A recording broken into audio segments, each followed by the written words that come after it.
All right, what's up, guys? What's up, guys? Daryl Willie, Insurance and Money Podcast. Let's get into this MoneyWise article. This is super important because if you guys have noticed how I've noticed, the weather is crazy across the country. I've been traveling a lot this year, and I have been caught up in so many storms, it's not even funny. So, home insurance in America might double very soon. Here's the thing. It's not just in disaster cities. Okay, why rates are skyrocketing across the U.S. All right, we're going to talk about how to prepare. Now, home insurance used to be an afterthought, but these days it's a rapidly escalating expense that is believed to be deepening the housing crisis. Okay, this is Warren's Consumer Federation of America, that's CFA. A recent report from the CFA highlights a sharp increase in premiums between 2021 and 2024 when the average homeowner's insurance rate climbed 24% to about $3,303. Okay, that's significantly higher than the average property tax in 2023, which was around $1,889, according to the Tax Foundation. If the pace were to continue, many homeowners could see their insurance rate double in roughly 10 years, okay? If the pace were to continue, these people are predicting homeowners' insurance rates across the country, not just disaster cities, can double within 10 years. Unfortunately, the burgeoning insurance crisis isn't limited to high-risk regions such as Florida, California, and Louisiana. Rates are going up across the country, and even homeowners in relatively safe states could see ballooning expenses in the near future.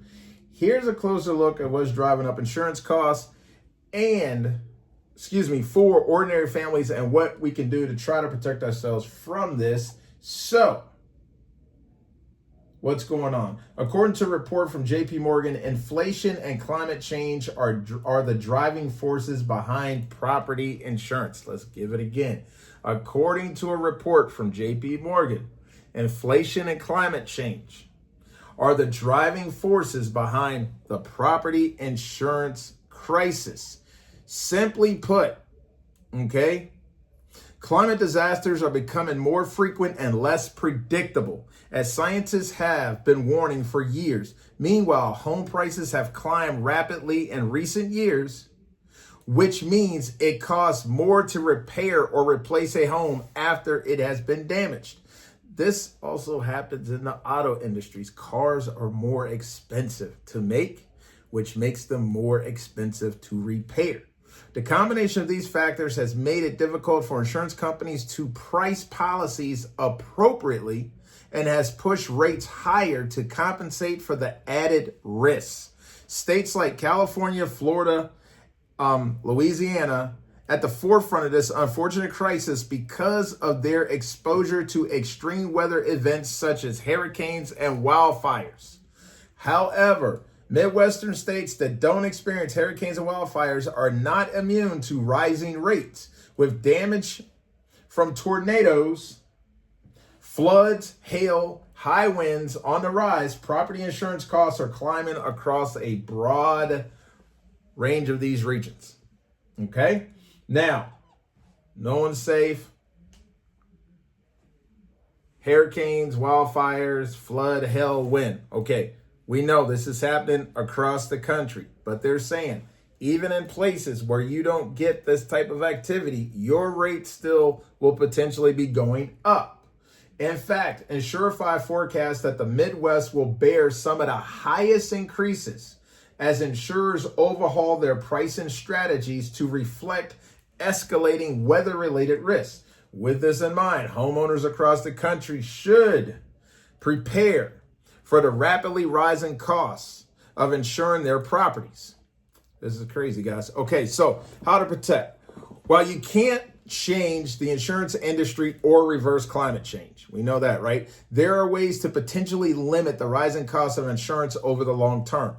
For starters, shop around for the best insurance rate that you can find. Every year when you approach renewal, okay? I say this in other videos. Get with a broker who can shop multiple companies. If you go to somewhere, no disrespect to State Farm, Progressive, or any of this, they can only give you their rates. Whereas an independent broker, like myself, can shop across the board. Okay? Please do not fall into the fact that into the space where you see insurance companies running a lot of commercials and believing they're the biggest and best. That's not how that works. You can check out AM Best. There are people who rate insurance companies. There are people who spend way less money that are actually better quality insurance companies than the ones you see trying to hit you over the head with insurance commercials every day. I'm just letting you know there are other options out there. They just don't put themselves out there marketably, in a marketing advertising sense as a State Farm, for example. So you want to get with a broker who can identify these companies and provide you comparable pricing is what I'm trying to say. Now, while you can't change, let's do this again. While you can't change the insurance industry or reverse climate change, there are ways to potentially limit the rising costs, such as shopping for quotes. Okay, you want to ask multiple providers to quote you on new insurance policies. Okay, investing in climate resilient features could also limit the damage from extreme weather events and qualify you for a discount on insurance. Okay, according to Universal Property, upgrading your roof, for example, electrical wiring or plumbing could potentially reduce your insurance costs. Did you guys even know that? All right. Now, you could also lower your rate by raising the deduction on your policy and skipping small claims. Okay, raising your deductible helps you lower your monthly premium. Also, everything that happens does not have to be a claim. Guys, some of the things, I know this sounds weird. I know it sounds strange, but because you have a legitimate claim doesn't mean you necessarily should file that claim. Every time you file a claim, believe it or not, it is not a positive thing on your record. A lot of people I'm not going to name the people you see advertising all the time during football season, an insurance company, but a lot of them don't want people who file claims. They pretty much want you to write a premium check every month and they never have to deal with you.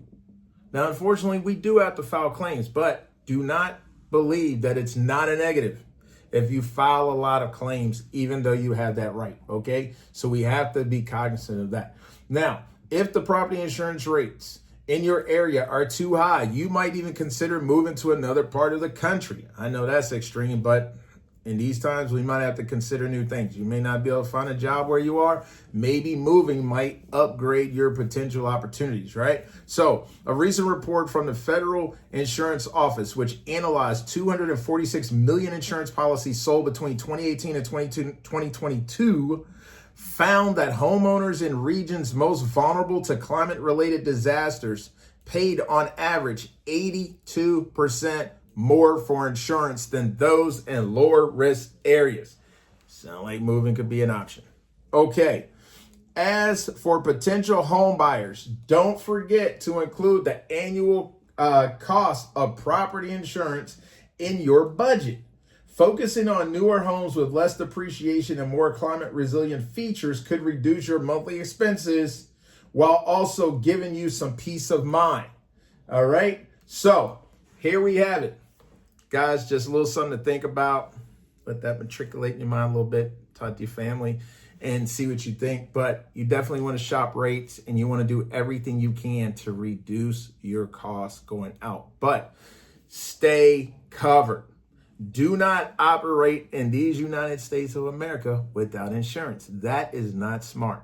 All right. So I love you. Stay covered. I appreciate you. If I can do anything for you, DarylWillieInsurance.com, DarylWillieInsurance.com. Send me a message or hit me with a message down below in the comments. Love you. Talk to you later.